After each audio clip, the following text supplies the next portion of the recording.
नमस्कार दोस्तों, स्वागत है आप सभी लोगों का एक बार फिर आपके अपने YouTube चैनल सेसी टेक निशान पर। हम आप सभी लोगों के लिए जानकारी लेकर के आए हैं, बहुत ही इंपॉर्टेंट जानकारी है।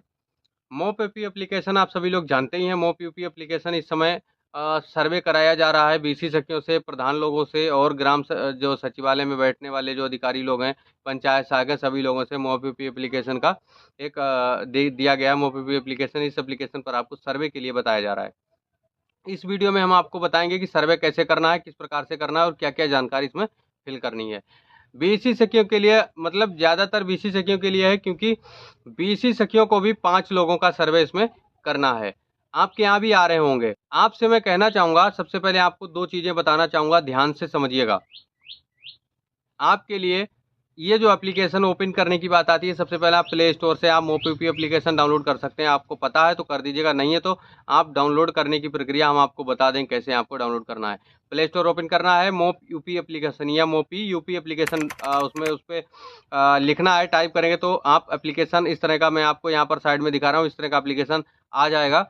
एप्लीकेशन इस तरह का आएगा तो इसमें आपको क्या करना है कि इंस्टॉल करने के बाद सबसे पहले आपको इंस्टॉल करना है। इंस्टॉल करेंगे, इंस्टॉल पर क्लिक करेंगे, डाउनलोड हो जाएगा। डाउनलोड होने के बाद इंस्टॉल हो जाएगा। इंस्टॉल होने के बाद में आपको उस पर उसको ओपन करना है। ओपन करेंगे तो किस तरह का इंटरफेस आएगा आगे हम आपको बताएंगे।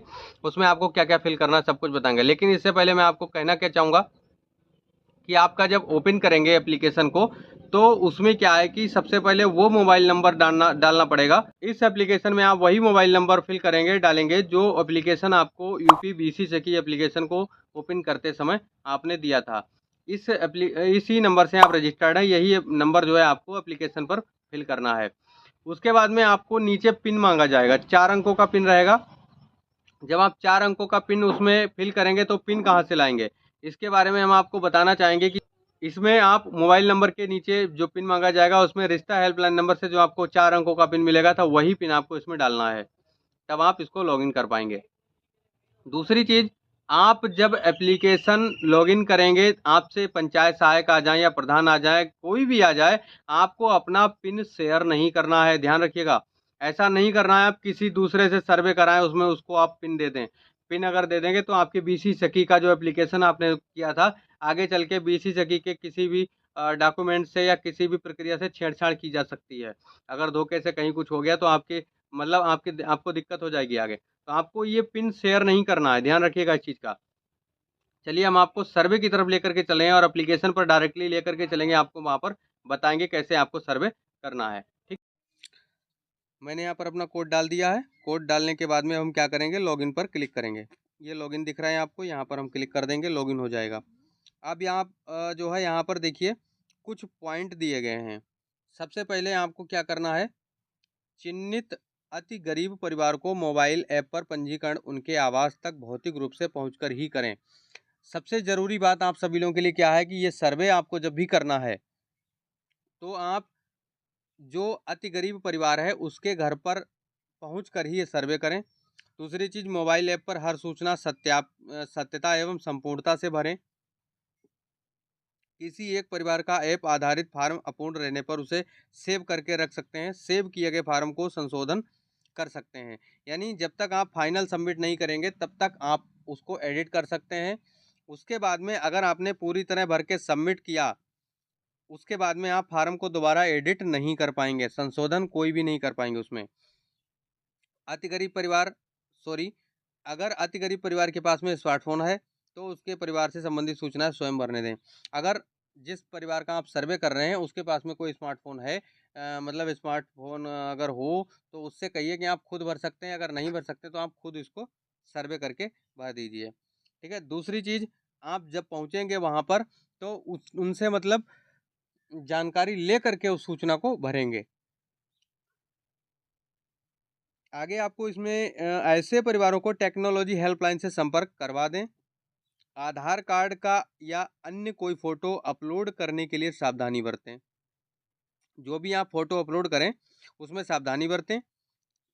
मोबाइल कैमरा खुलने के बाद फ़ोटो खींचने के लिए फ़ोटो फ्रेम स्पष्टता और रोशनी का विशेष ध्यान रखें। यहाँ पर एक नोट दिया गया, नोट का मतलब है स्पेशल तरह से, अति गरीब परिवारों की ग्राम प्रधान द्वारा सत्यापित सूची ग्राम पंचायत सचिवालय में सार्वजनिक रूप से प्रकाशित की जाएगी। जो भी सूची बनेगी उस सूची को ग्राम सचिवालय में चस्पा कर दिया जाएगा, चिपका दिया जाएगा और वहां पर सूची प्रकाशित की जाएगी, सभी लोगों को बताया भी जाएगा। अब हम आगे बढ़ेंगे, यहाँ पर आगे पर बढ़े पर क्लिक करें। ठीक है, फार्म भरना शुरू करेंगे, यहाँ पर क्लिक करेंगे। ठीक, इस पर हमें क्लिक कर देना है। क्लिक करेंगे तो कुछ इस तरह का इंटरफेस यहाँ पर आपको ओपन होकर के आ जाएगा। सबसे पहले आपको परिवार की मुखिया का फोटो यहाँ पर आप क्लिक करेंगे। क्लिक करेंगे तो यहाँ पर डायरेक्टली आपका कैमरा ओपन होकर के आ जाएगा। कैमरा जब आप ओपन करेंगे तो इस तरह से आपको परिवार का जो मुखिया का फोटो होगा उसको आप अपलोड कर लेना है प्रोफाइल के लिए। उसको डायरेक्टली खींचना है फोटो, ध्यान रखिएगा इस चीज़ का। उसके बाद में आपको पासबुक फ़ोटो यहाँ पर दिया गया, पासबुक फ़ोटो उसकी बैंक की पासबुक लेनी है, उसका फ़ोटो अपलोड कर देना है। फिर यहाँ पर परिवार के मुखिया का आधार नंबर लोड करना है। मुखिया महिला भी हो सकती है और पुरुष भी हो सकता है। फिर आपको आधार का फ्रंट अपलोड करना है। मैं आपको यहाँ पर दिखाई देता हूँ। फ्रंट अपलोड जब आप करेंगे तो इस तरह से फ्रंट अपलोड आपको कर देना है। फ्रंट मतलब फ़ोटो खींच लेना है। उसके बाद में आपको आधार का बैक फ़ोटो अपलोड करें। बैक फ़ोटो अपलोड करने के बाद में आपको क्या करना है, परिवार के मुखिया परिवार के सदस्य के साथ आवासीय घर का फ़ोटो अपलोड करें। जैसा उसका घर बना हुआ है उसको, उसके घर को मुखिया को खड़े करके या परिवार को खड़े करके एक फ़ोटो ले लेना है। फ़ोटो उसको जब आप ले लेंगे उसके बाद में उसको सेव कर देना है। ठीक है, अब यहाँ पर कुछ पॉइंट आते हैं, कुछ पॉइंट आपको भरने हैं। यहाँ पर कौन कौन से भरने हैं, जैसे अकेले गांव में स्थित गरीब परिवारों में से पहचान किए गए निर्धनतम परिवार के मुखिया से जुड़े संकेत एक से ज़्यादा उत्तर पर टिक कर सकते हैं। जैसे अकेली महिला, महिला अकेली रहती है, विधवा है, पृथकता है, निराश्रित है। अगर विधवा है मतलब निराश्रित है, अकेली रह रही है तो टिक कीजिएगा, वरना छोड़ दीजिएगा। जाति कौन सी है, अनुसूचित जाति जनजाति है। अगर है अनुसूचित जाति जनजाति का है तो टिक कीजिएगा, वरना छोड़ दीजिएगा। वृद्धा 65 वर्ष या उससे ज़्यादा, यानी 65 वर्ष का वृद्ध माना जाता है। 65 वर्ष से ऊपर का है तो आप टिक कर सकते हैं। या कोई परिवार का मुखिया अलग है और 65 वर्ष से कम है तो आप उसको टिक नहीं करेंगे, छोड़ देंगे। परिवार का विकलांग मुखिया एकमात्र कमाऊ सदस्य है। अगर परिवार का कोई मुखिया विकलांग है और कमाने वाला भी अकेला ही है तो आप टिक कर सकते हैं, अन्यथा आप उसको भी छोड़ सकते हैं। परिवार के सदस्य मुखिया प्रवासी मजदूर हैं। कहने का मतलब है परिवार के जो सदस्य हैं या उसका मुखिया जो है वो प्रवासी मजदूर है। कहने का मतलब दूसरी जगह जाकर के काम कर रहा है, क्या कहीं दूसरे राज्य में जाकर के काम कर रहा है या कहीं दूसरे ज़िले में जाकर के काम कर रहा है, क्या प्रवासी है तो आप टिक कर सकते हैं अगर प्रवासी है। अगर नहीं है तो आप अपने ग्राम पंचायत में या अपने आसपास के जगह पर जाकर के रोज का काम करता है, जैसे जाता है काम करके शाम तक वापस आ जाता है, उसको आप प्रवासी बोलते हैं, प्रवासी नहीं बोलते। ठीक है, तो यहाँ पर जो है टिक कर सकते हैं, अगर अन्यथा नहीं तो नहीं कर सकते हैं। टिक टिक नहीं करेंगे, छोड़ दीजिएगा। परिवार आपदा प्रभावित क्षेत्र में निवास करता है, इसको आप अगर आपदा प्रभावित क्षेत्र है मतलब कहने का है कहीं बाढ़ आ जाती है, कहीं सूखा पड़ जाता है, कहीं कोई मतलब अन्य घटनाएं घट जाती हैं, तो अगर ऐसी कोई जो आपदा का मतलब ये होता है जो प्राकृतिक घटनाएं होती हैं उनसे आपदा बोला जाता है। अगर आप इस तरह से कोई किसी क्षेत्र में रहते हैं तो यहाँ पर टिक कर सकते हैं, अन्यथा छोड़ सकते हैं। परिवार का मुखिया भूमिहीन है, अगर भूमिहीन है तो आप टिक कीजिएगा, अगर भूमिहीन नहीं है तो आप छोड़ दीजिएगा। परिवार का मुख्य आजीविका शिल्पकारी हस्तशिल्प है, यानी परिवार का मुख्य आजीविका जो है शिल्पकारी है या हस्तशिल्प है तो आप टिक कीजिएगा, अन्यथा छोड़ दीजिएगा। परिवार के सदस्य या मुखिया दैनिक भिक्षावृत्ति करते हैं, भिक्षावृत्ति करने जाता है रोज का तो आप टिक कीजिएगा, अन्यथा छोड़ दीजिएगा। परिवार का कोई सदस्य या मुखिया अति गंभीर बीमारी से पीड़ित है, परिवार का सदस्य या मुखिया, इसमें ध्यान दीजिएगा, या तो अति गंभीर बीमारी से पीड़ित है तो आप टिक कीजिएगा, अन्यथा छोड़ दीजिएगा। दूसरा यहाँ पर आएगा निवास या गृह स्थल कैसा है। मुख्य गांव में रहता है, अन्य राजस्व गांव में रहता है, मजरा वन क्षेत्र राजस्व भूमि नदी तल अतिक्रमण भूमि फुटपाथ, यानी उसका गृह स्थल कैसा है, कहाँ रहता है, फुटपाथ पे रहता है, गांव में रहता है। तो यहाँ पर अधिकतर जो है ग्रामीण क्षेत्र में मुख्य गांव ही बोला जाएगा। ठीक, ग्राम पंचायत को ही बोलेंगे, यहाँ पर ऐसे टिक कर देंगे। उसके बाद में भोजन कार्यक्रम सामान्यतः क्या इस परिवार की इन कार्यक्रमों तक पहुँच है, यानी अगर भोजन का कार्यक्रम है, कहने का मतलब अगर परिवार को जो गल्ला मिल रहा है, भोजन बन रहा है उसके घर में, तो क्या आप उसके यहाँ राशन कार्ड है, अगर है तो हाँ कीजिएगा, नहीं है तो नहीं कीजिएगा। मिड डे मील कार्यक्रमों तक पहुँच है, यानी कहने का मतलब उसके बच्चे जो हैं वो स्कूल में, सरकारी स्कूल में पढ़ते हैं, तो वहाँ पर क्या मिड डे मील की प्रक्रिया है, अगर बच्चे पढ़ते हैं तो हाँ कीजिएगा, अगर नहीं पढ़ते हैं तो नहीं। समेकित बाल विकास योजनाएं ICDS कार्यक्रमों तक पहुँचे ना। समेकित बाल विकास योजनाएं मतलब ऐसा है कि जैसे कोई परिवार आता है तो सरकारी जो सुविधाएं होती हैं, एनएम डॉक्टर जो होते हैं वो लोग सरकारी सेवाएं, आंगनबाड़ी केंद्र हो गया या बाल विकास परियोजनाएं हो गई, इन सभी योजनाओं के तहत क्या उनकी पहुंच है? अगर हाँ तो ठीक है, नहीं तो नहीं। रोजगार सामाजिक सुरक्षा यानी सेफ्टी नेट, क्या नरेगा जॉब कार्ड है उसके पास में? ध्यान रखिएगा इस चीज़ का। क्या नरेगा जॉब कार्ड है? अगर है तो हाँ कीजिए, अन्यथा नहीं कीजिएगा। पेंशन मिलता है, 60 साल का व्यक्ति होगा तब पेंशन मिलेगा, या महिला विधवा होगी तब उसको मिलेगी, या विकलांग होगा कोई व्यक्ति तब उसको मिलेगा। तो इन तीनों में से अगर कोई नहीं है तो पेंशन नहीं मिलेगी, अन्यथा कोई गवर्नमेंट जो सरकारी है अधिकारी तो वो गरीब परिवार में आएगा ही नहीं, ठीक है। तो यहाँ पर अगर पेंशन मिल रहा है किसी को परिवार में तो हाँ कीजिएगा, अन्यथा नहीं। आयुष्मान भारत अगर है तो ठीक है, नहीं है तो नो कीजिएगा, ठीक है। आगे आप समझिए परिसंपत्ति। परिसंपत्ति का मतलब आवासीय स्थिति कैसी है? स्वयं का स्वामित्व है, किराए पर रहता है, सरकारी जमीन पर रहता है, या नदी या वन क्षेत्र में रहता है। हो सकता है कुछ लोग किराए पर रहते हैं, बहुत से लोग ऐसे हैं जो अपना खुद का उनका रहता है। सरकारी ज़मीन पर कहने का मतलब ये है कि कई सरकारी बिल्डिंग सरकारी बनी हुई है वहाँ रह रहे हैं, या उन्होंने सरकारी ज़मीन पर कब्जा कर रखा है, या सरकारी ज़मीन पर उनको अलॉट किया गया प्रधान, ग्राम प्रधान में जैसे। तो इस तरह से आवास की गुणवत्ता क्या रहेगी? मतलब गुणवत्ता क्या है? कच्चा है, खपरेल है, या कच्ची दीवार है, या पूरी तरह से पक्का है।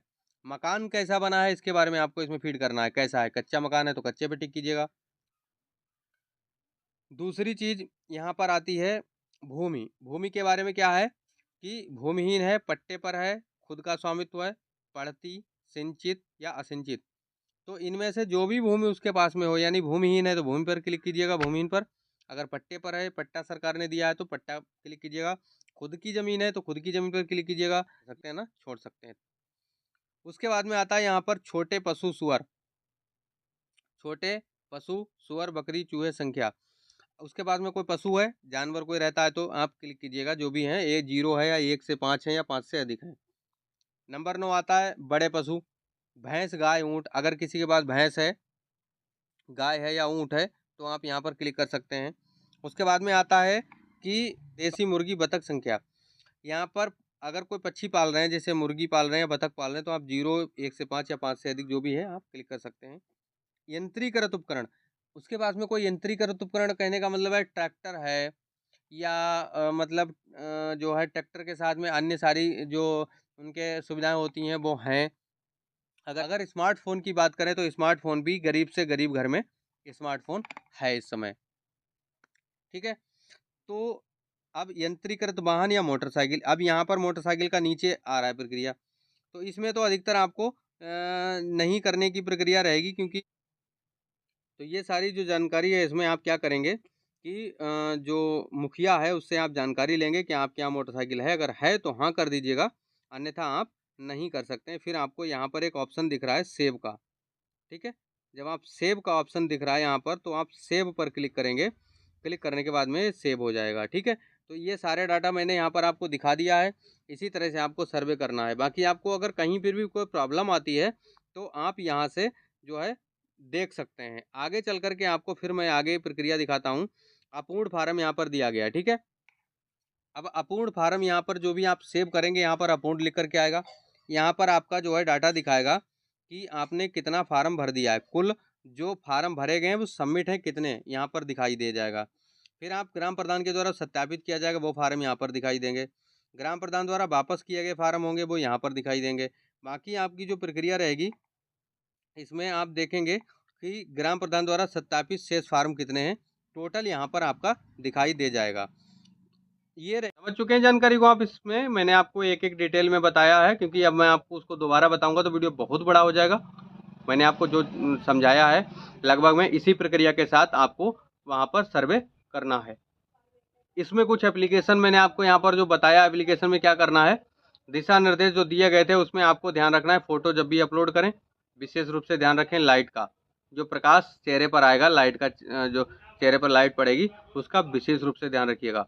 दूसरी चीज़ यहाँ पर ध्यान रखिएगा, जो भी आप आधार कार्ड का फ़ोटो वगैरह अपलोड करें नेटवर्क क्षेत्र में ही रह करके अपलोड करें, ताकि आपका कहीं एरर ना आ जाए, कहीं प्रॉब्लम ना हो जाए, पता चला यहाँ से एरर आ गया तो आप एक बार में उसको दिक्कत सही नहीं कर पाएंगे।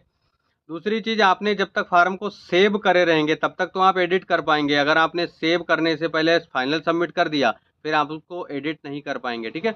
बाकी जो आपकी सूची रहेगी वो आपके ग्राम प्रधान पंचायत भवन में यानी ग्राम सचिवालय में आपकी सूची प्रकाशित की जाएगी, उसमें आप सभी लोगों को जानकारी दी जाएगी, ठीक है। तो चलिए, तो जानकारी आज के लिए थी बस यहीं तक थी। अब हम मिलेंगे अगले वीडियो में। आज के लिए इतना ही। नमस्कार।